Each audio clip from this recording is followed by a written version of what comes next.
Okay, so welcome to the first edition of Talking to Myself, or what is better known as, that's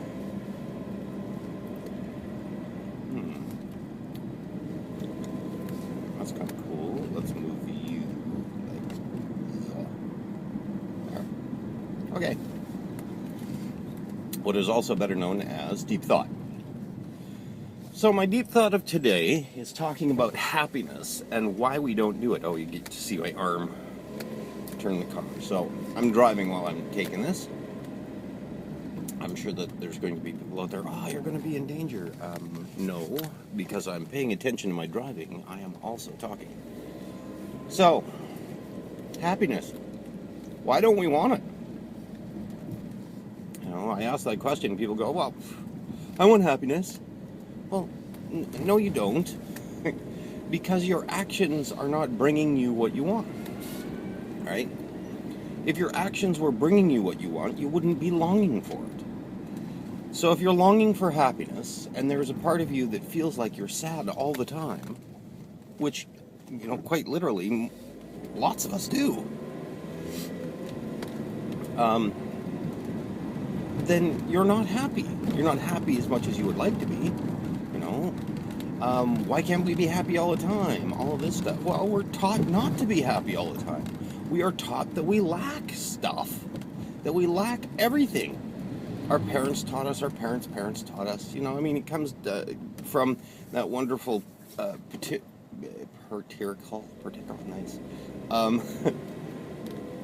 botanical. You can tell it's early in the morning. It comes from, you know, sort of our religious background and all of that stuff. But, I mean, it's a controlling factor. The reason that we're not happy is because we do not choose to be happy. And we do not choose to do the things that create that happiness. Now, having said that, the things that create is probably a misnomer. We don't choose to be a certain way. Right? We choose to be unhappy. Now everybody goes, oh, I don't have any choice, I don't have any choice. No, this is what you've been taught since you were a little kid. Yes, you do have choice. Everybody's got it. There's nobody in this world that does not have choice, okay, about what's happening. Now, having said that, there are mental illnesses, there are chemical deficiencies in the brain, there is lots of that stuff out there, and some of it is beyond a person's control, and that would probably be, if we differentiate between choice and control being you are a certain way and you are trying not to be. That's control, whereas choice is you are a certain way because you are a certain way, and that's what you choose, right? Anyway, so we'll go into choice later. But being happy is not doing happy, which is what you've been taught.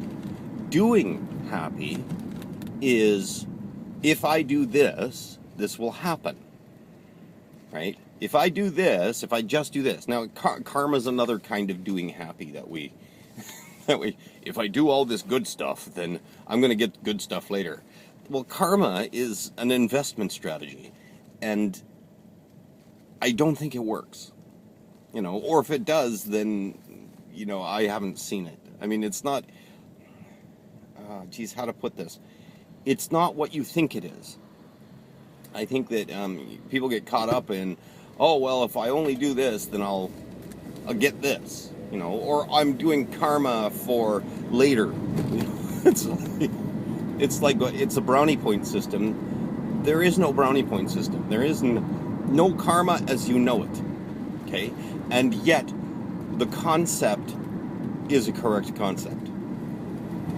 This is a long conversation about karma, about understanding life, about all of that stuff. But right now we're focusing on happiness.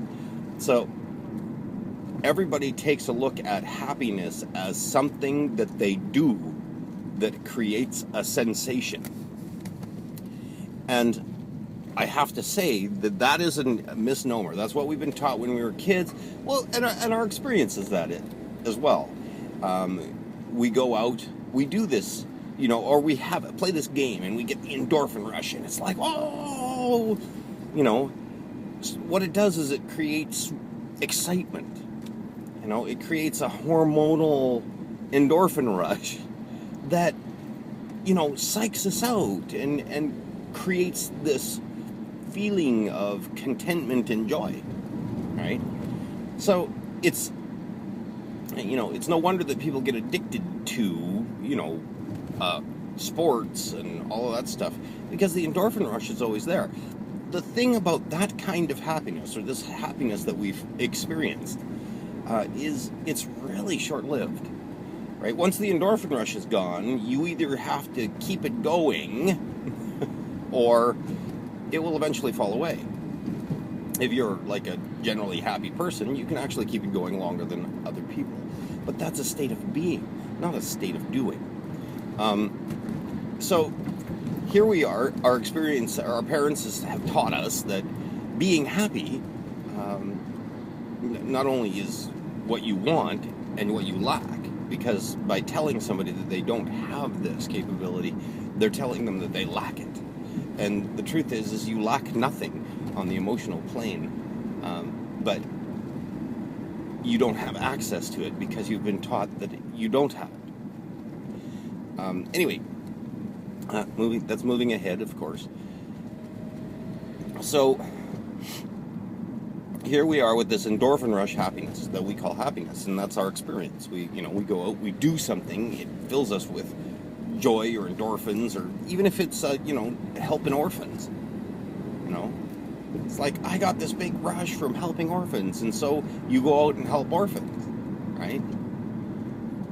And all of a sudden, you're helping orphans and you don't get that rush anymore, and then you see the depravity in their lives, and then you equate that back to yours, and on and on and on. All of a sudden it wears you down, right? Because you're not getting that same kind of endorphin rush that you got the first time, right? Now, some people can keep sustaining that to a degree. I mean, if you take a look at somebody like Mother Teresa, let's take that as an example, just because I was doing the orphans.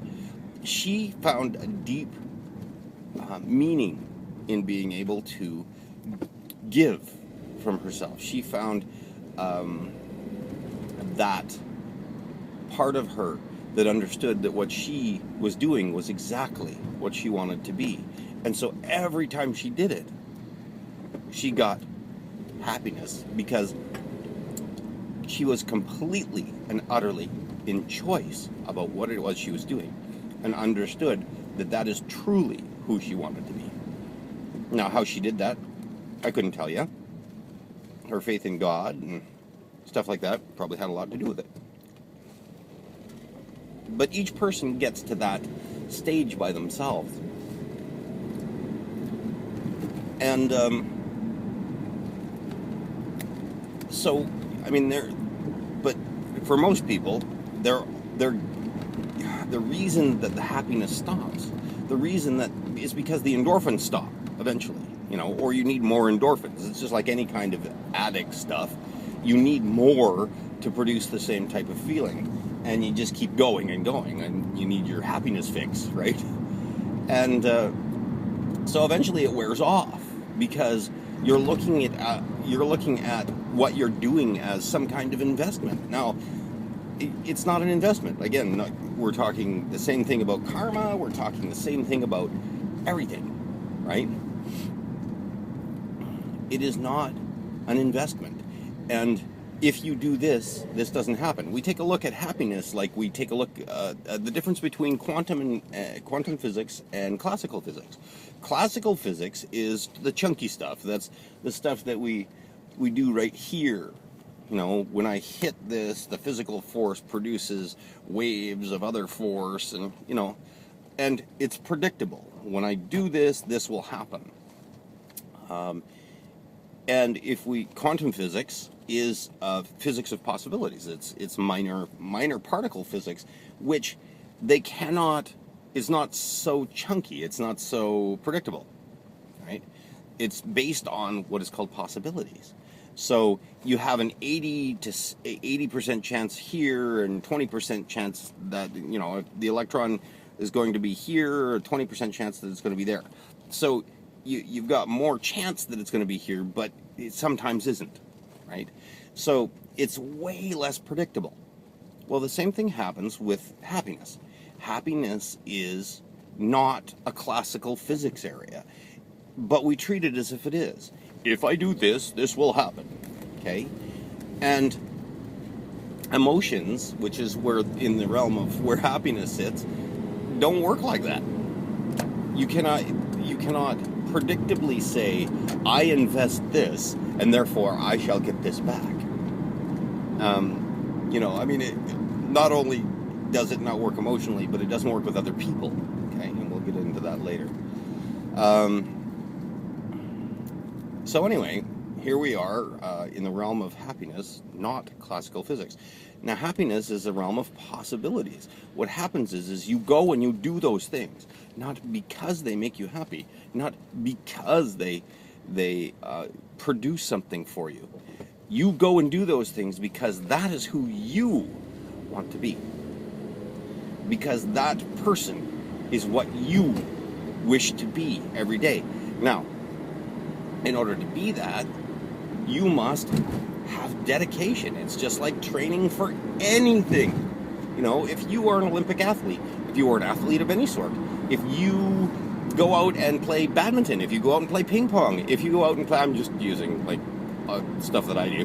But if you go out and play these games, go out and play pool, you don't get good unless you practice.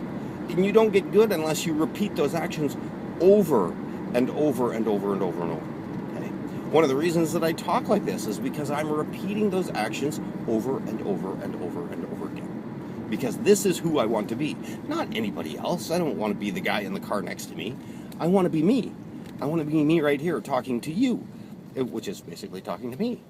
So I practice these things over and over again. Now, in order to be and to have this concept, let's sort of go back through, because I'm almost at work here. Go back through really quickly. In order to be happy, you have to choose to be happy. You have to choose to be happy. Not to say that I choose this to make me happy, because you can't do that. As long as you have an expectation on what should be happening, you have the high possibility of disappointment, which is non-happiness, right? Okay. So part of this happy thing is choosing to be happy. Now, here comes the sort of contradictory part, is now you have to figure out who you choose to be that makes you feel content about yourself. Right? So if you choose to be this, you got to stop focusing on the stuff that makes you happy and focus on what makes you happy about you. Not what everybody else thinks. You have to start releasing what everybody else thinks about what it is that you should or should not be doing. Ask any gay guy that's come out of the closet, any gay girl that's come out of the closet, what happens when they finally admit and walk through, and some of it's pretty much torturous, who they are. Okay? It's like, it's a baptism of sorts, because it's like you've been holding on to something and being somebody that you haven't been ever, and letting it go, letting go of the persona. So, and happiness is like that. It's all about you. It's all about what it is that you are doing for you, right? Not what everybody else or what the world should be doing for you. So, to recap, happiness is a state of being, not a state of doing. You will never achieve permanent happiness in your life by basing your happiness on investments, investing in. If I do this, this should happen. Or, I mean, it's sort of like when you're at work and you go, oh, well, I'm going to be a really good employee and they're going to recognize me, right? What you're saying is, if I'm a really good employee, they are going to recognize me, okay? And I'll be happy, right? If I do this, then this will happen, then I will be, okay? Which doesn't work.